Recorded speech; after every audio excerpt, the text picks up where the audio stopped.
정관용의 시사본부.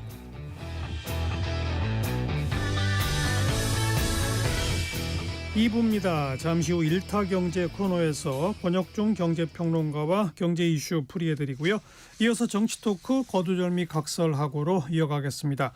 KBS 일라디오의 모든 프로그램 유튜브에서도 함께할 수 있습니다. 실시간 방송 보실 수 있고요. 정치, 경제, 사회, 문화 다양한 주제의 콘텐츠도 마련돼 있어요. KBS 일라디오 유튜브 채널 구독, 좋아요, 댓글 많이 부탁드립니다. 자, 토요일 2부 출발하죠.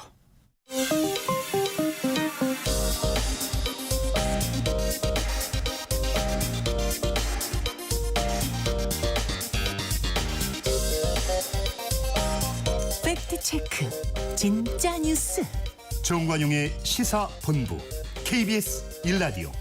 들어보면 압니다. 권혁중 경제평론가 나오셨어요. 어서 오십시오. 네, 안녕하십니까. 비트코인 어마어마하게 올랐죠? 네, 그렇습니다. 이게 이슈로 오르는 것 같습니다. 이게 뭐 지지난 밤이었는데요. 97,000달러를 돌파했을 때는요. 정권 인수팀에서, 그러니까 트럼프 당선인의 그 정권 인수팀이 백악관의 가상화폐 전담 부서를 만들겠다, 이런 얘기가 이제 외신에 보도되면서 97,000달러를 돌파했었고, 또 하루 지나갔고요. 이제는 게리 겐슬러 이제 증권거래위원장이 이제는 사퇴 의사를 밝혔습니다.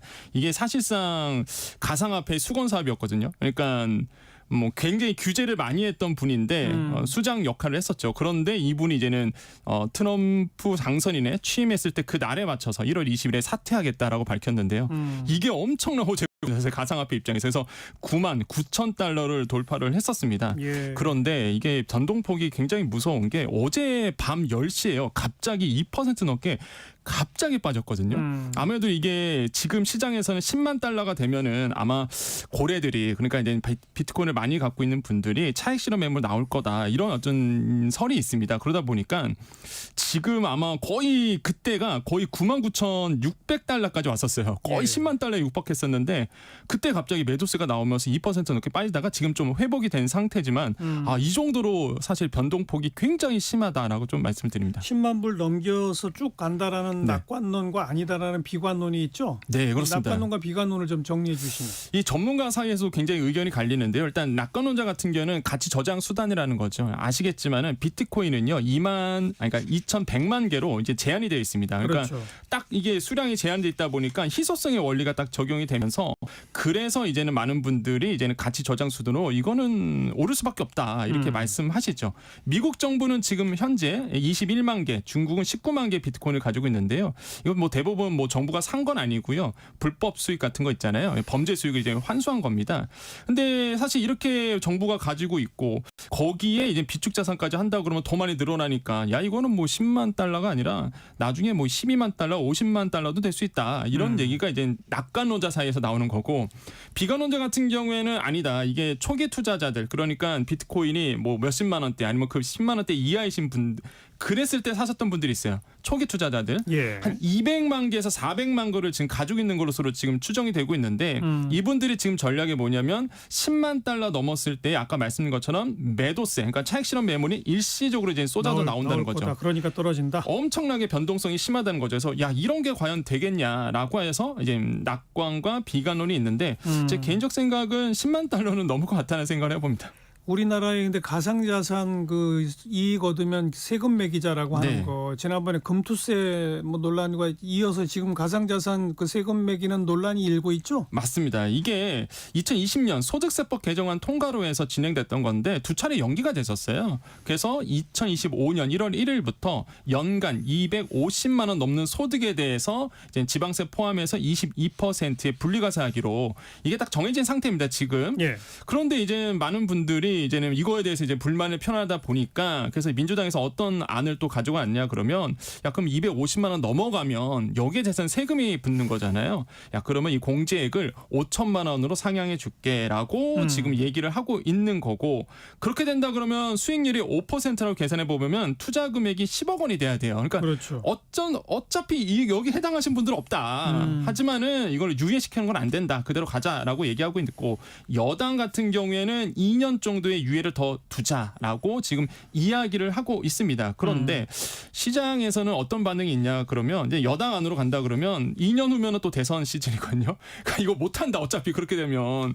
그래서 뭐 지금 과세를 해야 된다 안 해야 된다 이렇게 좀 논란이 좀 있다라고 좀 말씀드리고 개인 투자자들은 당연히 싫어하고 있습니다. 예. 세금이 붙다 보니까 당연히 싫어한다. 아니면은 고래들이 빠져나간다는 거죠. 이제 고래라고 하고는 이제 비트코인을 크게 투자하신 분들 이런 분들이 빠져나가니까 시세에 영향을 줄 거다. 이렇게 얘는 좀 맞서고 있는 상황이다라고 말씀드리죠. 그 민주당은 지난번에 금융투자소득세에 대해서도 네. 해석해야 한다 말아야 한다 논란이 있다가 결국 당대표한테 일임했는데 네. 아예 그냥 폐지하자 쪽으로 맞습니다. 결론 냈잖아요. 네. 이 가상자산과세도 비슷하게 흘러가지 않을까요? 지금 그렇게 가고 있는데 그러니까요. 이재명 민주당 대표가 최근에 이제는 과연 이게 현실적으로 이게 과세를 할 수 있겠느냐 이렇게 좀 우려를 제기했던 언론 보도가 좀 나왔습니다. 그래서 바로 이제 한동훈 대표가 그 얘기를 이제는 인용하면서 그거 봐라 이제 가상자산에 대한 공정 공평한 과세가 현재 준비 상황이 좀 어렵다. 그렇기 때문에 유예를 해야 된다 이렇게 얘기를 하고 있는데 근데 이게 정치적으로 계산을 한다 그러면 이게 양보가 되는 분위기로 갈 수 있어요. 왜 그러냐면 이게 2024년 상반기 기준으로 암호화폐를 우리나라에서 누가 투자하고 있느냐를 조사를 해봤습니다. 이게 금융위원회에서 조사했는데 예. 788만 명이 이제는 암호화폐를 투자하고 계시고요. 아유, 많아요. 많습니다. 그 중에서 30대가 20%, 40대가 19% 이렇게 차지하고 있어요. 30대와 40대 분들이 암호화폐를 많이 투자하고 있기 때문에 이런 분들의 이제 표심을 본다 그러면 또 이렇게 유예가 될 가능성도 있다라는 거죠. 그래서 지금 이렇게 좀 맞물려 있다라고 생각을 해봅니다. 다른 나라들은 가상자산에 이미 과세하죠. 하고 있죠. 지금 미국 같은 경우에는 사실 양도한다 그럼 자본이득세로 해서 최대 37%의 이제 세금을 물리고 있고요. 영국도 마찬가지로 자본이득세 내고 있고요. 일본은 이제는 잡수익 그러니까 기타 수익으로 분류를 해갖고 종합소득세로 해서 최대 55%의 이제 과세를 하고 있습니다. 그러니까 우리나라는 사실 이게 없어요 지금. 그래서 근데 제 개인적 생각은 저는 과세해야 된다고 보는데 왜 그러냐면 예. 이게 자산으로서 인정을 받는 거거든요. 근데 사실상 다른 나라들은 재산으로서 인정을 하기 때문에 지금 과세를 하고 있는 거고 우리나라는 아직 뾰렷한 뭐 표대가 없어요. 그러다 보니까 뭐 세금 과세를 해야 되냐 말아야 되냐 이런 논란이 있는데 저는 뭐 오히려 가상화폐 투자하신 분들한테 물어보면 더 좋아하십니다 사실. 어차피 재산으로서 인정하는 거 아니냐 이런 얘기도 있거든요. 그래서 지금 이게 과연 과세가 될지 안 될지 아마 지금 시간 얼마 남지 않았습니다. 예. 그래서 아마 정치권에서 얘기가 나올 것 같다 이렇게 생각을 해봅니다. 또 하나 지금 법 관련해서 쟁점이 경제가 공개적으로 반발하고 있는 게 민주당이 추진하는 상법 개정안이잖아요. 맞습니다. 자, 핵심 내용부터 정리해 주시면. 네, 이번에 상법 개정안이 지금 이제 뜨거운 감자인데 두 가지로 좀 크게 나눠볼 수 있습니다. 첫 번째가 이사 충실의 의무가 확대가 되는 건데 만약 상법 개정안에 들어가 있는 내용입니다. 이전까지는요 이사 뭐 경영진 포함해서 충실해야 될 대상이 누구냐 회사였어요. 그런데 만약에 상법 개정안으로 간다 그러면 여기에는요 주주로 확대가 더 됩니다. 회사와 주주. 그렇습니다. 그러면 어떤 일이 생기느냐? 예를 들어서 한 회사에 이익이 많이 생겼어요. 한 해. 그러면은 보통 경영진들은요. 야 미래 투자를 위해서 이거 유보하자. 한마디로 유보금으로 쌓아두자. 이렇게 얘기를 합니다. 그런데 주주들 입장에선 싫거든요. 배당해라. 맞습니다. 배당해라. 그런단 말이에요. 그러면 과거 같은 현재 같은 경우에는요. 뭐 이사진 입장에서는 지금의 충실의 의무는 회사다 보니까 그냥 유보금 쪽으로 갈 거예요. 근데 만약에 상법 개정이 되면은 이제 주주들을 신경 써야 되거든요. 그럼 배당 쪽으로도 갈 가능성이 커집니다. 그렇죠. 그래서 이제는 개인 이제는 투자자들에 대한 권리가 확대가 되는 거고 그다음에 집중 투표제 의무화 이 부분인데요. 이건 뭐예요? 이 집중 투표제는 뭐냐면 자산 총액이 2조 원이 넘는 상자회사 같은 경우에는요. 이사를 선임하게 됩니다. 그러면은 각 주주가 이사 수만큼 의결권을 받아서 한 후보에게 몰아줄 수 있는 게 바로 집중 투표제인데 말하니까 좀 어렵잖아요. 예를 들어서 설명해 보겠습니다. 한 회사예요. 예를 들어서 3명의 이사를 추가로 선출합니다. 그러면 제가요 10주를 보유하고 있다 그러면 저는요 10 곱하기 3 왜냐하면 3명의 이사를 선출하다 보니까 저에게는 30표의 투표권이 주어져요. 예. 그런데 몰표를 줄 수 있습니다. 집중 한 투표제. 명한테. 그렇죠. 내가 밀어주는 한마디로 개인 투자자들이 밀고 있는 이사에게 10표가 아니라 30표를 몰아줄 수 있거든요. 예. 그렇게 된다 그러면 개인 주주들이 원하는 이사를 밀다 보니까 그 이사가 선출될 가능성이 있고 높아지죠. 그 이사가 이제 이사진에 참여해서 개인 주주들을 위해서 발언권을 행사한다는 거죠. 그래서 이거에 대해서 이걸 의무화하자는 겁니다. 사실상 지금 뭐 많은 기업들이 정관으로서 무력화하고 있거든요. 이거를요. 예, 그러다 보니까 이게 의무화가 되면은 사실 뭐 정관으로서 무력화가 안 돼요 이때는. 그럼 이제 기업들은 싫어하죠 당연히. 그래서 경영진들이 싫어합니다. 그래서 재계가 이걸 반대하는 공개적 이유가 뭡니까? 이사 충실 의무 같은 경우에는 사실상 이제는 이사들에 대한 만약에 주주에 대해서 권리를 보장 안 하면 소송이 남발된다는 거죠. 소송 남발. 네, 그다음에 집중 투표제 같은 경우에는 이런 겁니다. 해외 투기 자본이 이제 이런 개인 투자자들 설득을 해서 예, 적대적 M&A를 할 수 있다. 그럼 이제 현 경영진 같은 경우에는 경영권을 잃어버리다 보니까 이거는 이렇게 공격 수단이 될 수 있다라고 해서 기업 경쟁력을 훼손한다. 그래서 이제 반대를 하고 있거든요.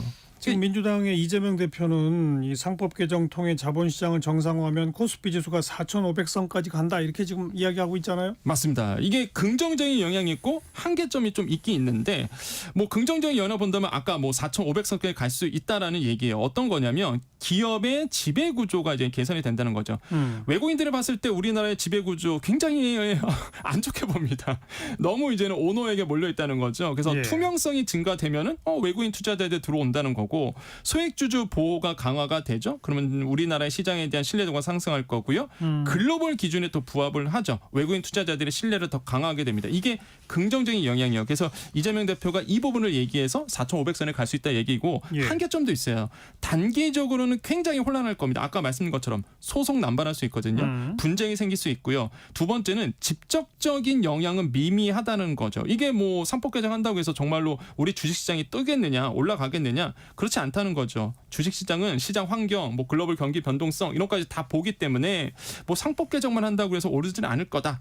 그다음에 세 번째로는 이제 과도한 규제라고 말씀드릴 수 있는데 경영진이 몸을 사리거든요. 그렇게 되면 그러면 투자할 때 투자를 적극적으로 하지 못하는 일이 생길 겁니다. 그래서 이런 부분들이 좀 맞물려 있어서 아마 청취자분들이 방송 들으시면서 어떤 판단을 하실지 아마 예. 두고 보셔야 될 것 같다고 말씀드립니다. 민주당도 다시 또 좀 합리적으로 토론해 보겠다고 하니까 네. 아직 상법 개정 밀어붙일지 아닐지는 결론이 안 난 상태인데 맞습니다. 좀 지켜보죠. 네. 권혁준 경제평론가 고맙습니다. 네, 감사합니다.